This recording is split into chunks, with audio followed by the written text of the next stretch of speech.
to be brave. How can I love when I'm afraid to fall? But watching you stand alone, all of my doubt suddenly goes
she looks beautiful. Cheers, Rachel. Cheers, Rachel.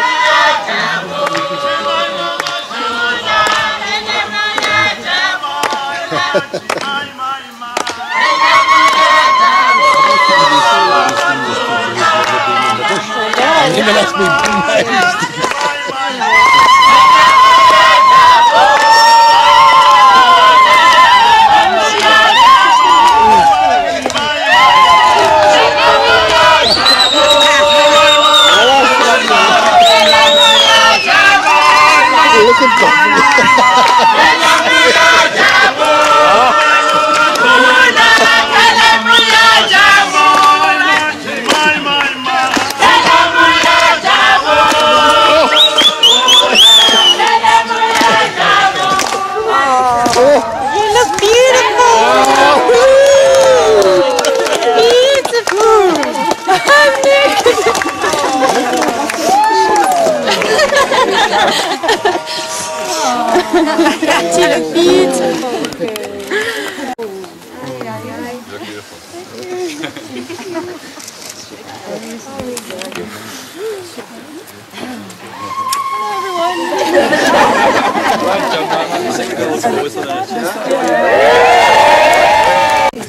I woke up fairly excited this morning because it was overcast.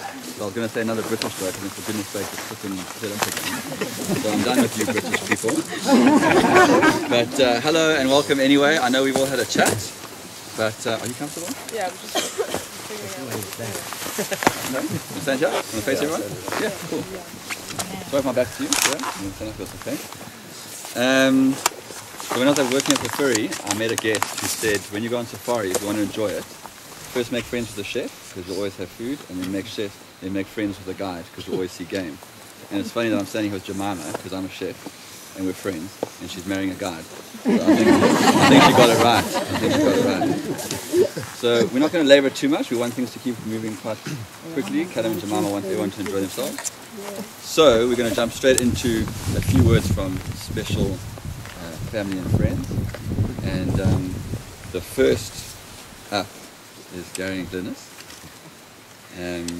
Glynis, as you all might know, is this young lady over here, Callum's mom, mother of the groom.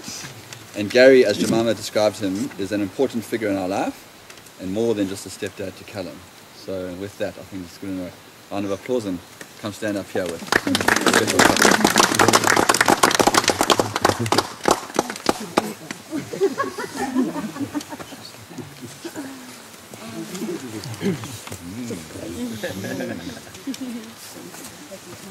Speech. Mine's so short and sweet because I cannot really talk. Love you. So proud of you finding this girl. I'm even more proud of you for taking him on.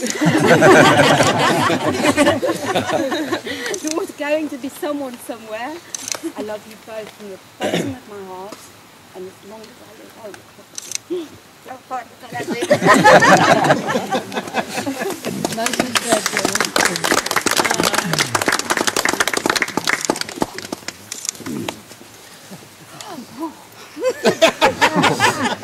Okay, I'm ready. I'm ready. Sure. Yeah.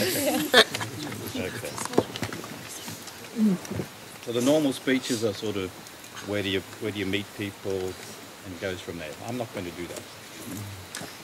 But Jemima and I have a very different set of likes.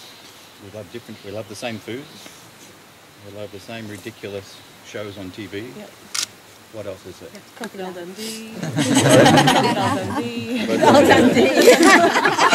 Shit, you read my speech. Okay, so let's go from there. In 1986, there was a movie made. What was the movie called? Crocodile Dundee. Let me read you the report, the storyline of Crocodile Dundee. A New York reporter, A New York reporter heads to Australia to interview the living legend Mick Dundee, or Hogan. When she finally locates him, she is taken with him that she brings him back to New York. Does any of this sound familiar? In New York, Mick Dundee is amazed by the wonders of the city. Does that sound familiar? And it goes on and on and on. So your story was done in a movie in 1986. So your story is front page. A UK student, come writer, heads to South Africa to work with a living legend, Callum Crocodile. When she finally locates him, she is so taken with him that she brings him back to the UK. But Cal is amazed by many things in the UK, except for the weather. bloody weather. So I had to throw it in, didn't I? But I can go on and on and on and on about this movie and you two people. But you two people are the dearest two people in my life. Oh, sorry.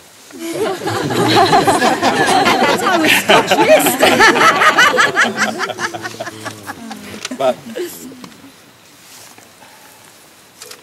I'm not going to go on with the rest because it's just going to break me up. Needless to say, we love you for the rest of our lives and for your life.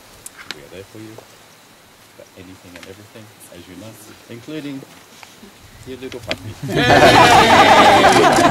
And your cars. Thank you, my baby.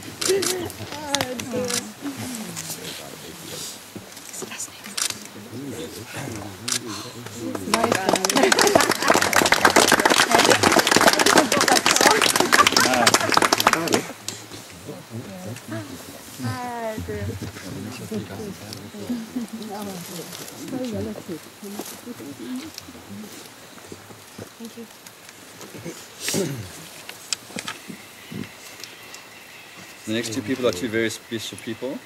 Yeah, okay, I know. I said special. I haven't even had alcohol yet.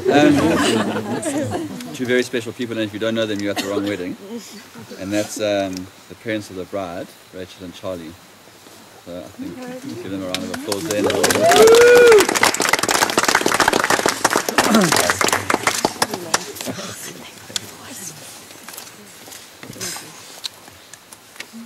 Right, we are Charlie and Rachel. Thank goodness. Jemima was a little late arriving in this world, joyously welcomed one chilly December day in Chichester in the UK. They say Thursday's child has far to go, and her grandmother agreed. That figures. Because 6 weeks later, we took her home to India. And over the next 14 years, as a family, we travelled around the world, living in Mumbai, London, Warwickshire, and the West Indies.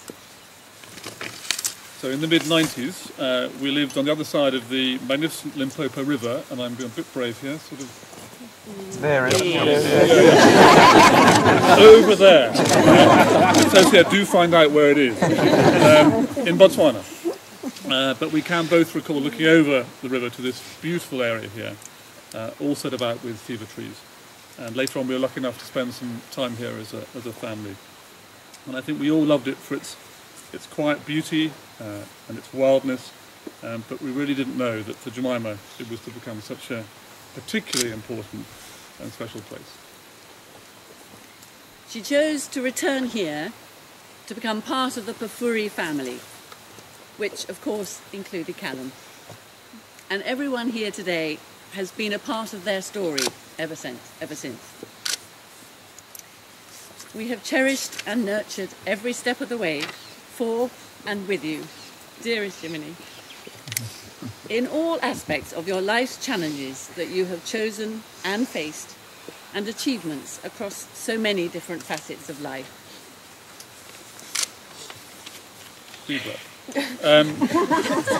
It's been very special travelling some of your recent journey with you. We've loved sharing some of yours and Callum's adventures, both here in Africa and in the UK. And it's opened our eyes to so many wonderful new experiences along the way. I think spending time with you both, seeing what you mean to each other, and recognising the commitment that you are making to each other gives us much joy. You may be far away from us physically at times, but you will both be close in our hearts. And in the words of the writer Maya Angelou,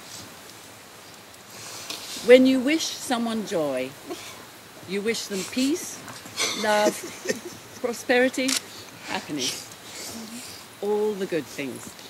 And that is, of course, what we wish for you. With very best love from us both.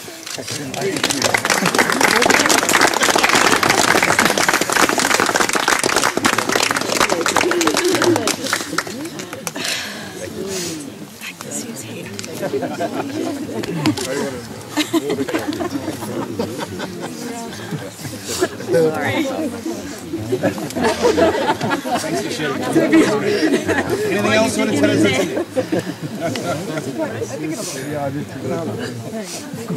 The next up is Brian, the father of the bride. Father of the Groom.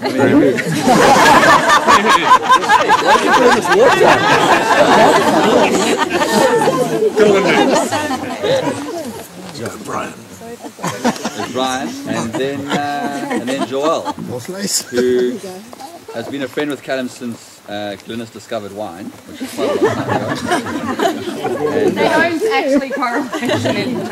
and Callum considers his sister. First of all, I think I've slipped up. I thought it was fair. At the reception tonight, when I've had a few more beers, like, you know. I'm accustomed as I am to public speaking. Go for it, Brian. For those of you who don't know me, the lucky ones, I'm Brian, Callum's father. Yay. We're a bit nervous about what you're going to say. So hi everyone, and welcome Callum and Jemima's bush wedding here at the lovely Pafuri camp. And thank you all for attending. some of you coming from far and wide, Australia and the UK and etc. I take this opportunity to congratulate Callum and Jemima on this happy day. Really congratulations. It's so great to see Jemima's family again, and some of my own family who I haven't seen for a while, like Anne and Billy, who's actually Callum's godparents. Callum, you're a lucky man to have found such a beautiful woman. Jemima, you're also blessed to have such a handsome man. Runs in the family, though. I know, he takes after his mother before you say it. Callum was born on the 16th of March 1985 in the Park Lane Hospital. Although it was nearly Friday the 15th because his mother went into labour the night before in a Mike's Kitchen. That's a South African steakhouse. Seems a lifetime away now. Just a few wee Callum stories. When Callum was about 6, we went to Mauritius. We went snorkeling one day. The day after, something was smelling bad in the hotel room. Very bad, I mean very bad. I eventually found the shell he had taken off the reef. You're not supposed to do that. and talking about smells, when he was about 10, he and I, we went trout fishing for about 4 days. And we both hadn't washed for these 4 days. When we got home, his mother threw us both in the bath, clothes and all, and she said, "You stink of fish." I said, "I don't know why we never caught any."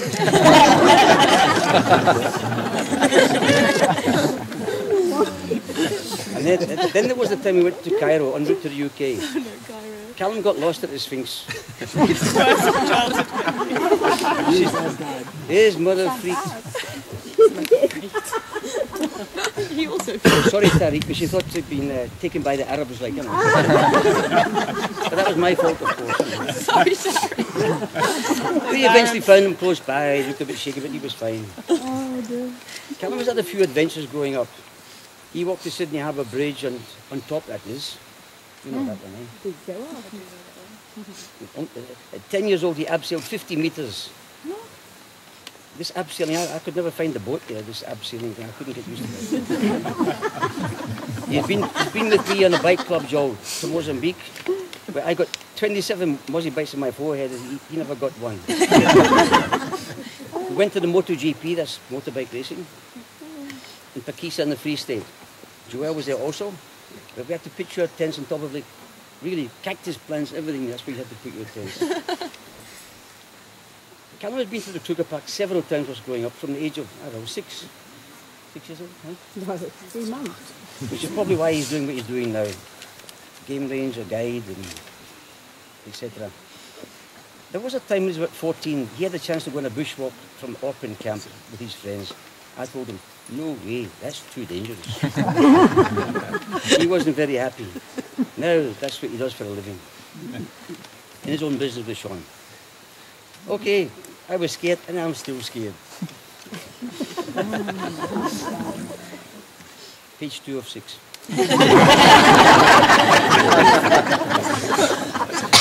I just wish he told me he wanted to be a game ranger before he went to St. John's from grade naught.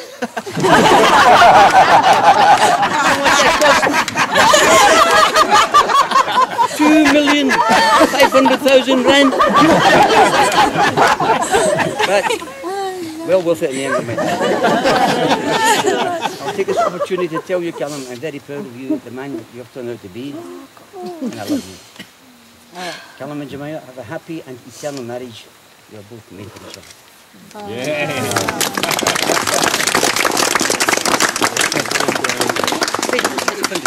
Sorry,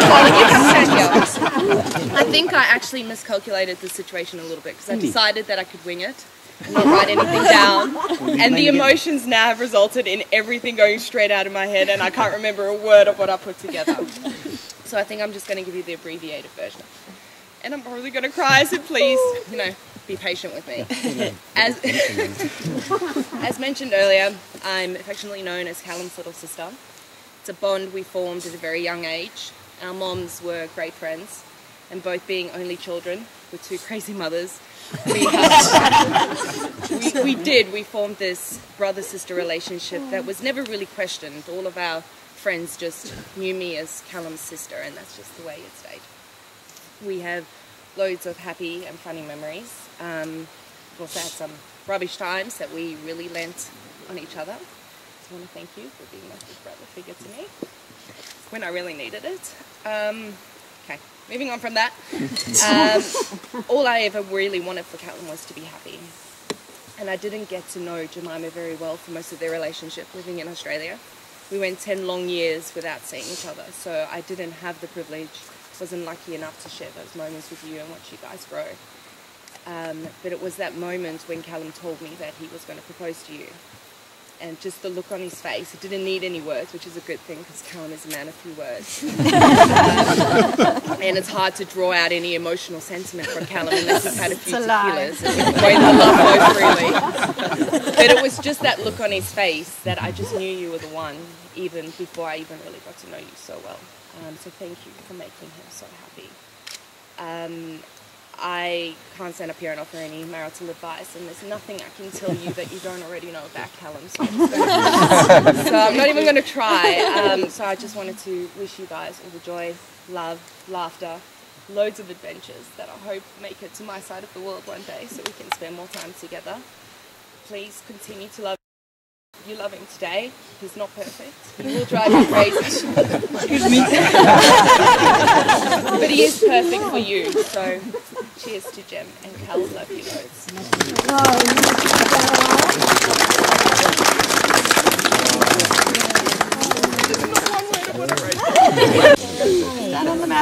Hi guys. I didn't see you over here. So if you're planning on drinking tonight, you've got to get to the bar before these next two people, because if you don't, they will finish the bar and you'll be unlucky. Is it Danny and me now? I'm on it. So next up are two of Callum's oldest friends, Herbie and Gareth. Okay, boys. Jeez, you guys have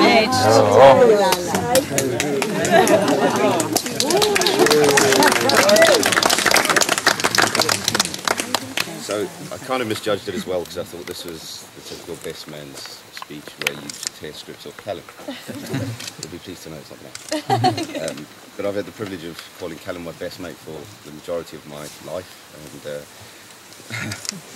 and special guy. Can't say enough about you, mate. It's just incredible. But you found an utterly perfect girl for there, and she's agreed to take you on a permanent basis. It's incredibly special, but I feel privileged to be a part of that as well. So I'll keep it short because I'm a mess. But, from obviously me, Mel, Tom and Martha, just all the best, and can't wait to spend the rest of the chapter, or the next chapter of our lives with you as much as possible, but certainly close as we can in our hearts. So thank you for everything. Yeah, we love you.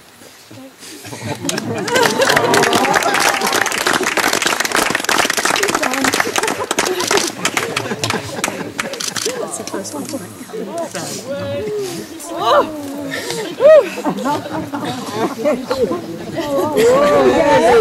Guys, first of all, Jem, you look absolutely amazing. Carl, you clean up pretty well, man. Good job. So, it's been a journey. It's been an eventful one, and I don't think there are words that can actually ever explain it. It's an absolute honour to be a part of your guys' life. We don't want to tell it. It's an absolute honour, guys, honestly. Watching your fairy tale unfold and it's absolutely beautiful. Just want to wish you guys a lot of health, a lot of wealth, and very many babies.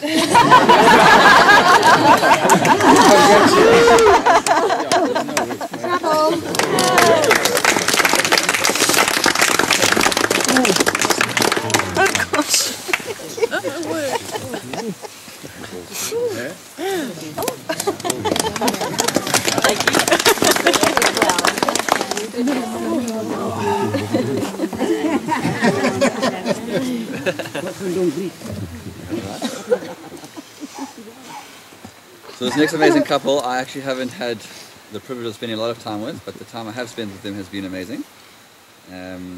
Sean is Callum's partner in his business. And Business partner, yeah. Danny. He's making it,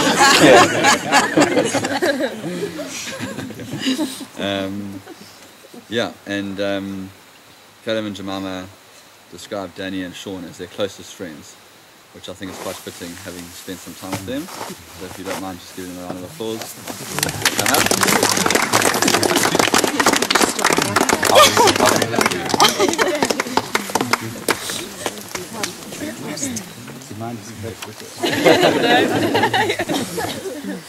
You're going first, isn't he? Okay, I've got a bit of a... Everybody's welcome to participate. If you don't know the words by the beginning, you will by the end. And you guys, you can do the first verse with me. So this is a real story. It's something that I wrote with Rudyard Kipling. Let's see how it goes. It's a little bit, it's been tweaked slightly. We'll see. It's called The Elephant Child and the Puddle Duck.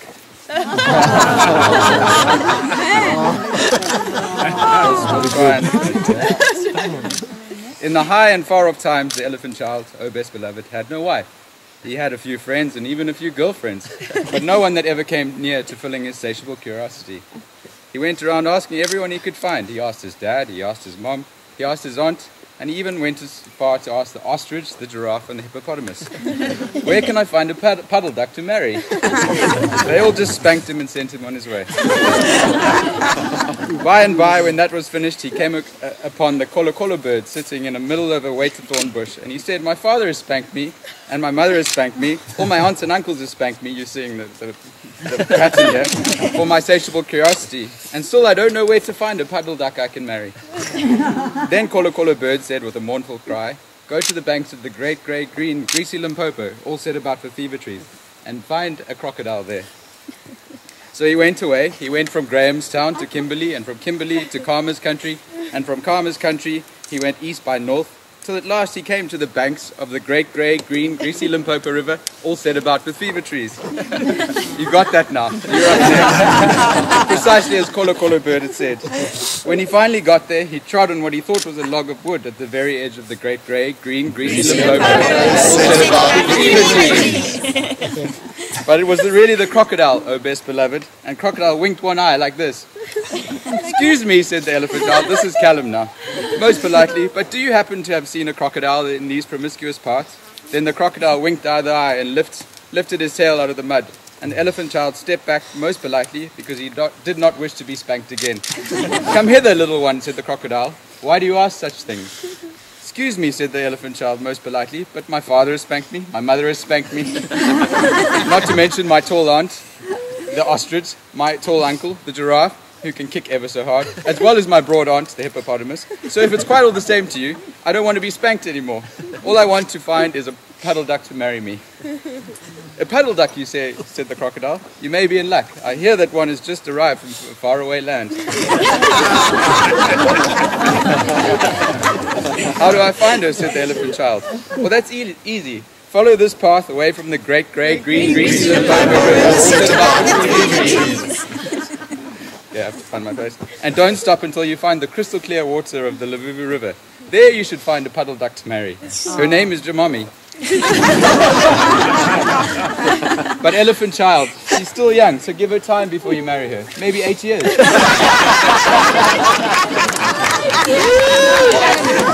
9 years later. The legend goes that the elephant child and the puddle duck did eventually marry each other. It happened in a secret location that no one knows about, somewhere on the banks of the great grey green greasy all set about with fever trees. The end.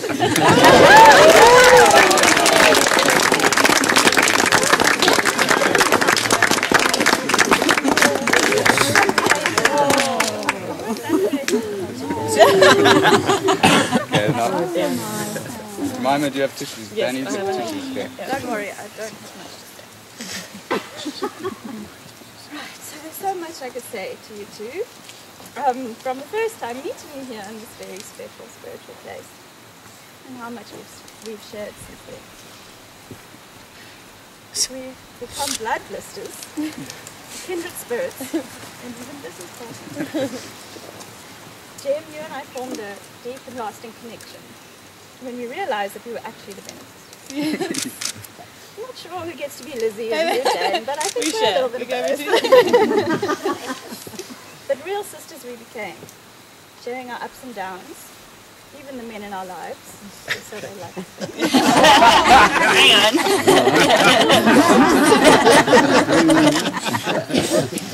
We are happy to be a part of your journey together, as you have been for ours. The best thing is that this is only the beginning. So what I'm actually trying to say is, in vain I have struggled. It will not do. You must allow me to tell you how ardently I admire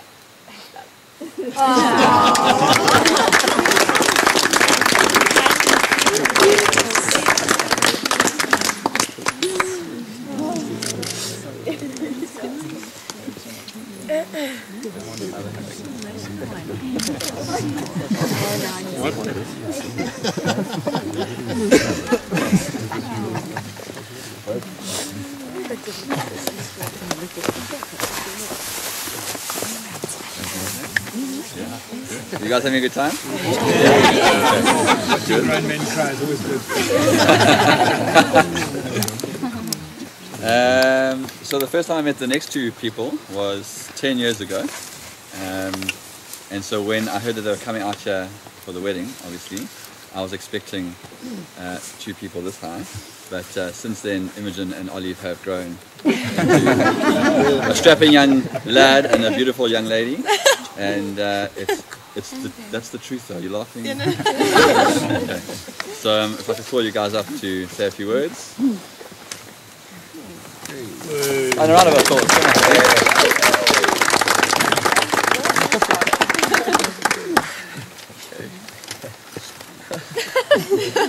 Keep my eyes down a little bit.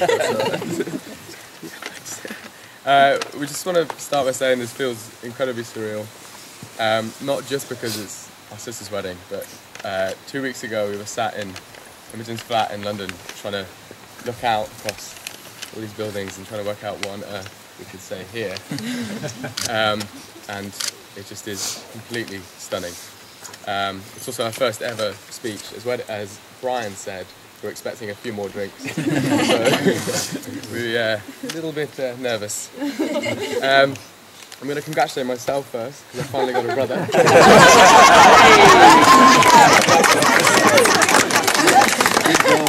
Thanks to Callum here, it was mostly him. The plan has worked.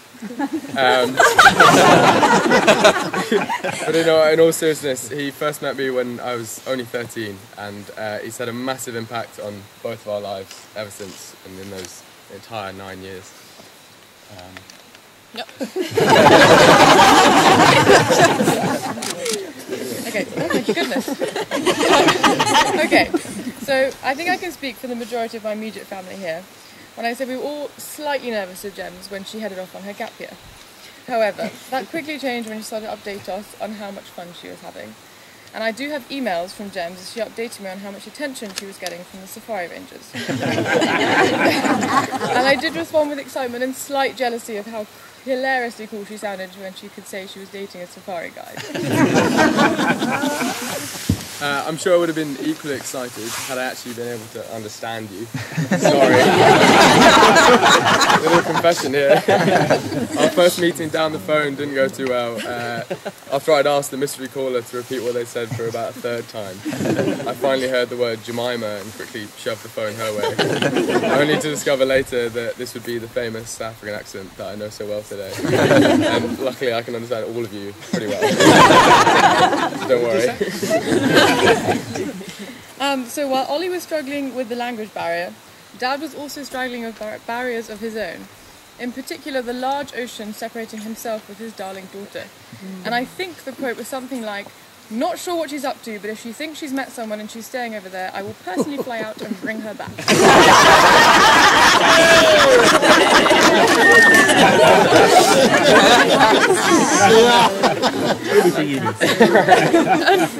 We both reckon his attitude's changed a little since then, because he looks a little happier now. And after all, it is thanks to these two that we're all here in this place.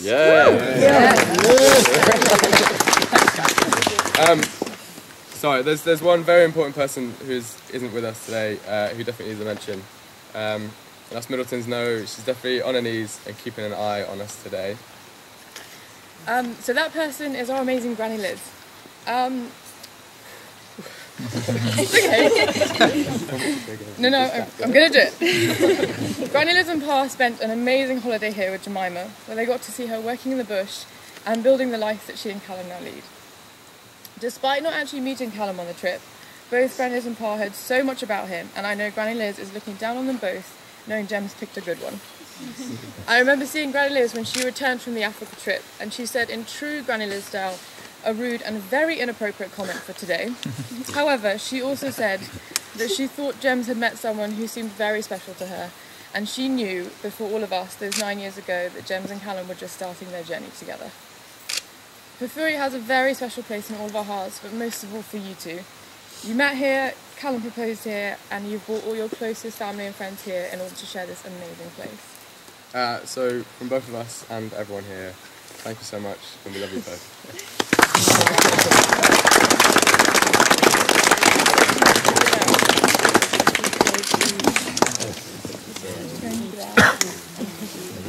Oh, sorry.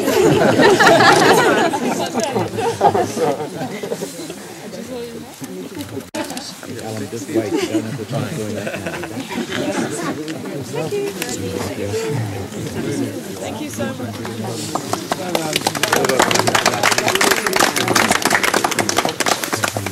So the last two up are Jemima's cousins, and a little bit more than that. As Jemima said, there are special people in our lives, so to Atticus and Archie, please take the stage.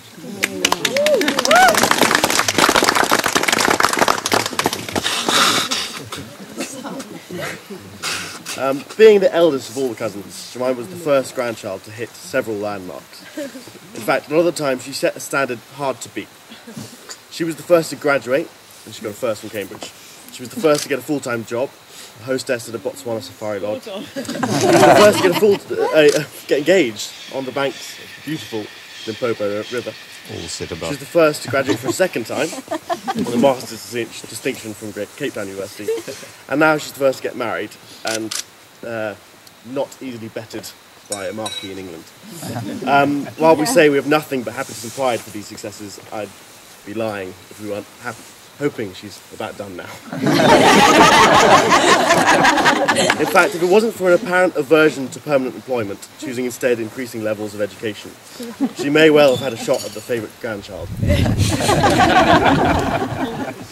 One of Jemima's most recent firsts was to be the first cousin to bring an outsider to our annual cousining Cornwall trip.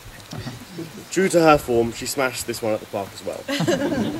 Daunting to anyone else thinking of ever introducing a significant other to the Casement clan's Cornwall cousining, Callum was a brilliant addition to our team. Not merely complying with our weird traditions, he was an avid supporter of them, masterfully acting out the role of an exasperated lobster when asked, or pretending to understand the rules of blue carpet. He even, when pressed, outed himself as a skilled flautist, surprising his fiancée as much as everyone else.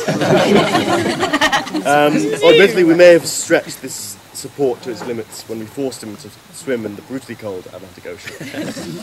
All in all, I think we as a group noted Callum's enthusiasm and fun made him not only a perfect match for Jemima, but also a perfect match for her cousins.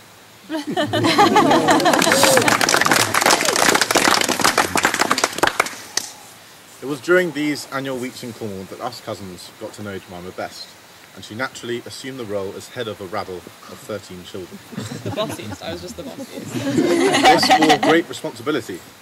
It was she who led the charge for the midnight feasts on the last night. No game of Animal Hospital began without her say-so. From 9 to 18, she wrote, directed and choreographed the shows that would perform for your adults. I'm so sorry. So sorry, I'll never live that down.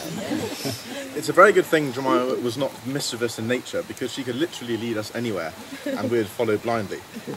Parental rules were there to be broken, but Jemima's word was gospel. We worshipped her. During a stay with the Middletons in Barbados, we set up the Save the Tigers Foundation, an enthusiastic but short-lived charity, which Jemima, then 11, chaired. The holiday bore many discussions and committee meetings, but by the end, the number of tigers saved remained 0. When we flew back to England, we proudly clutched our instructions from the chairwoman to notify her immediately if we saw anyone back home wearing fur. Such idolatry did have its limits, however. After dealing with one too many prima donna cast members for a Cornwall routine of Surfing USA, Jemima did temporarily have to go down and sit with a stiff drink. She has always been a spinner of a good yarn, and never more so when she returned from her first time working here and started talking about this boy from the bush she'd met. Not that it took much to drop our jaws. Jemima would hold us spellbound. This Callum achieved almost mythical status. The man who dislocated his knee on the ski slopes but simply popped it back in and carried on. Who woke up with a snake on his chest and calmly threw it off. Or who captured a mouse in front of a terrified Wimbledon crowd. Unfortunately for me, it was only until last year's Cornwall when I finally met Callum and the myth became legend. But as Atticus described, it was as natural an appearance as can be. I think I speak for all the cousins when I say that not only is Callum becoming a Middleton today, but he's also becoming a casement.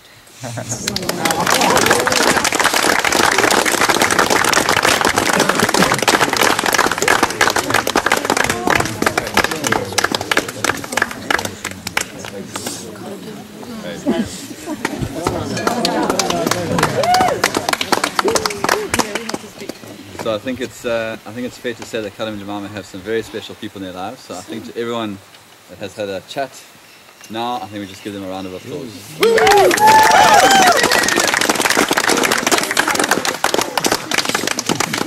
Good job, Callum. Good job. Good job. So in the course of all the speeches, I gave away all my tissues. And because I'm a big crier, I'm probably going to use my sleeve to wipe on. Unless my wife has come prepared because she knows me so well. Thank you, love.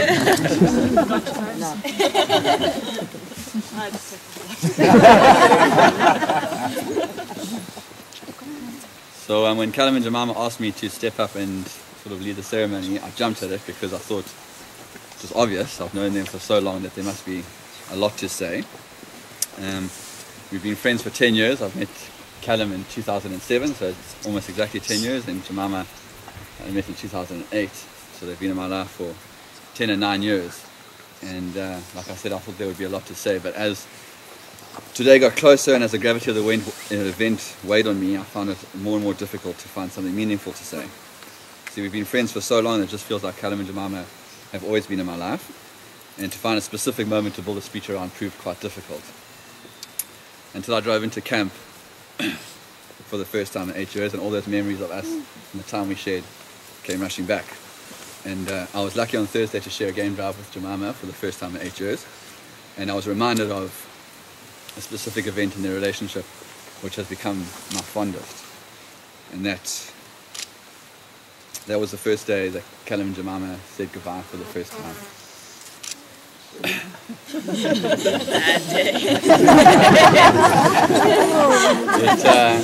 It was possibly the most difficult and emotional day of their relationship, and I think will always remain a difficult moment. Neither of them could see a solution to the problem of the distance that was set before them, and maybe stubbornly the only things that they could say to each other that day was goodbye, I love you and I miss you. With tears flowing down their eyes, tears flowing down their faces, they kissed each other and hold each other for the last time. Not knowing where their paths would lead, I was there beside them. It was my fondest memory of the two of them because I was there. I had a front row seat and I saw the tears, and the tears of pure love for one another.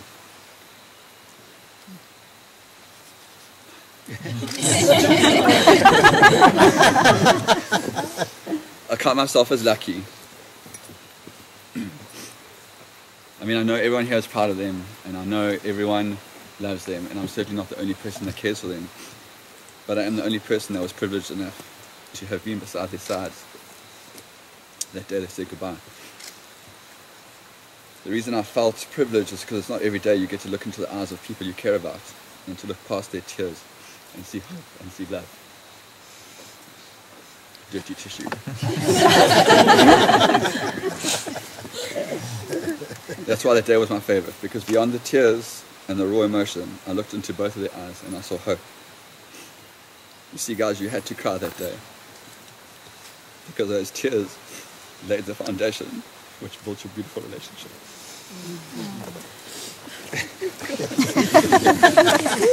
And you see, guys, you had to leave each other that day because the trials that were ahead of you made you persevere.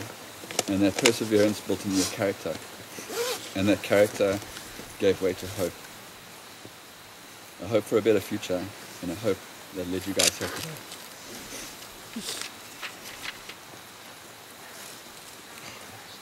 So stupid.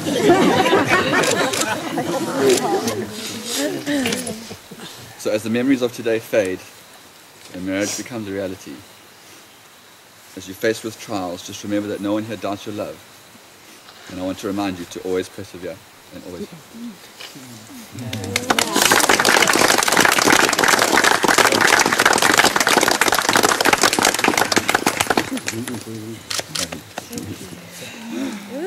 Okay, so... Hay fever. Start fever trees. Fever trees are The dust, it's the dust. Where's Matthew? Hello, bud. Can you come up here and get involved? Yeah. Thanks, big boy. So guys, we're going to jump into the vows now. So if everyone can just stand up and come form sort of 2 circles around us.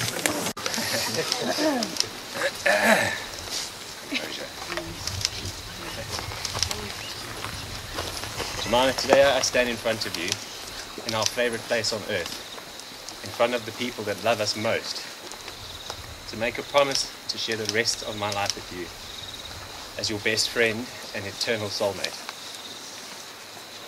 To be this person, I vow to always treat you with absolute kindness and respect, to be forgiving, to always be honest and faithful, to be patient and understanding, and to grow our love on empathy and compassion.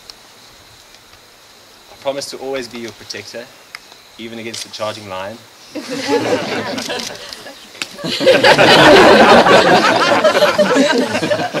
But to also encourage you to stand up to your own challenges.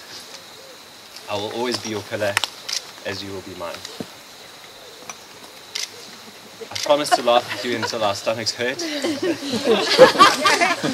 and struggle alongside you in times of sorrow. No marriage is perfect, and in our own personal struggles, I vow to you that underlying everything, I will be a loving, decent husband, always wanting to wake up next to you in the morning.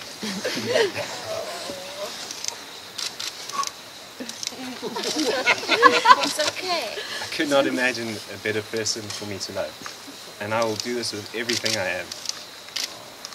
You are my morning chorus, my few tree forest, my elephant rumble, my fresh lion track, my everything. I love you forever.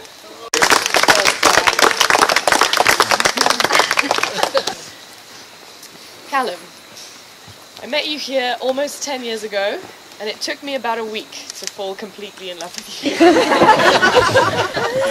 Since then, we have faced more challenges and had more adventures than most couples I know.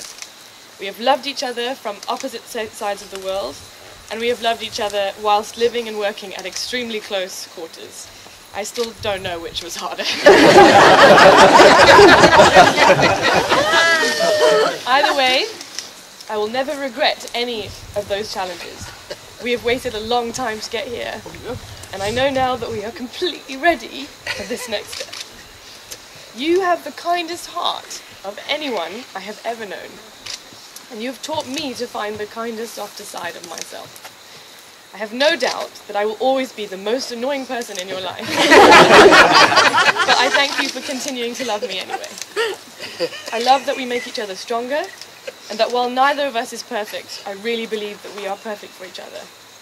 I will always celebrate the things that make us different, just as much as those things that bring us together. I promise to respect you, be faithful to you, support you, and to continue to challenge you so that we continue to grow together. I promise to try hard not to pick a fight when I'm hungry.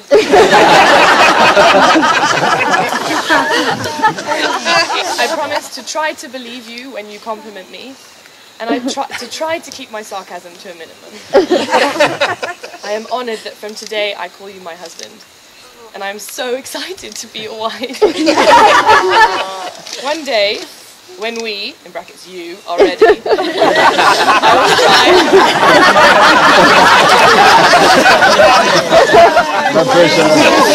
I will strive to be the best mother to your children. I love you, and I know that the best is still to come.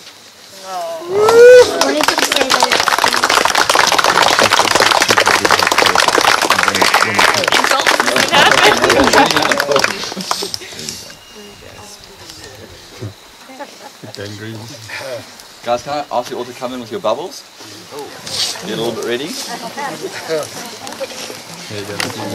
Come close, don't be scared. Come on. You want to be close? Guys, you kiss each other, can't you? Blow your bubbles at will. This way, Brandy, this way. This way. Yeah, go. And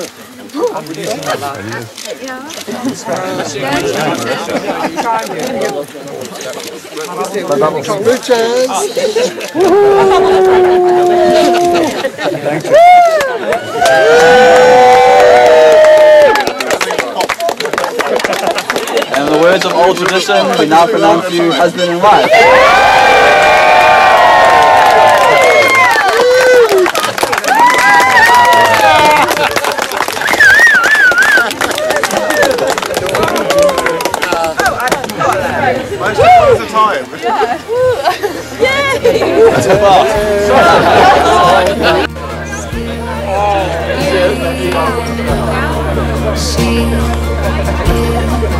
I will be brave. I will not let anything take away. Standing in front of me, every breath, every hour has come to this. One step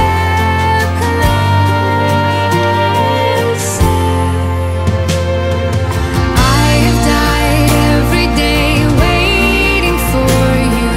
Darling, don't be afraid. I have loved you for 1,000 years. I love you for 1,000 more. And all along I believed I would find you.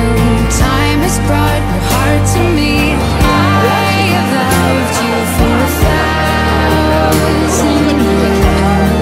I love you for 1,000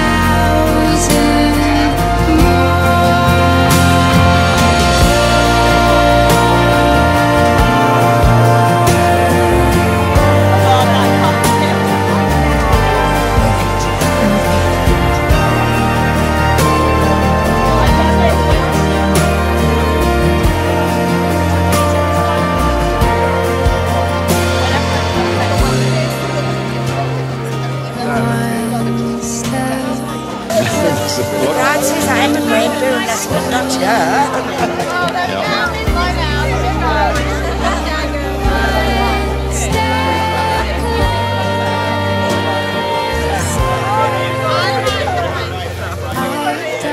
every day waiting for you. Darling, don't Well, hello. Hello, hello, how are you? Let's do one of those, thank you. So guys, we just have to find your tables here. Okay.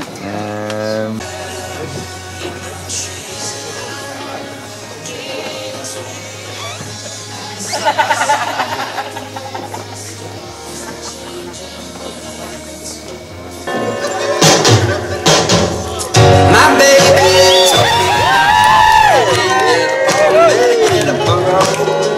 I told her I'll be out by the morning when the sun is down with the money roll. Ooh-wee.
Supersonic man.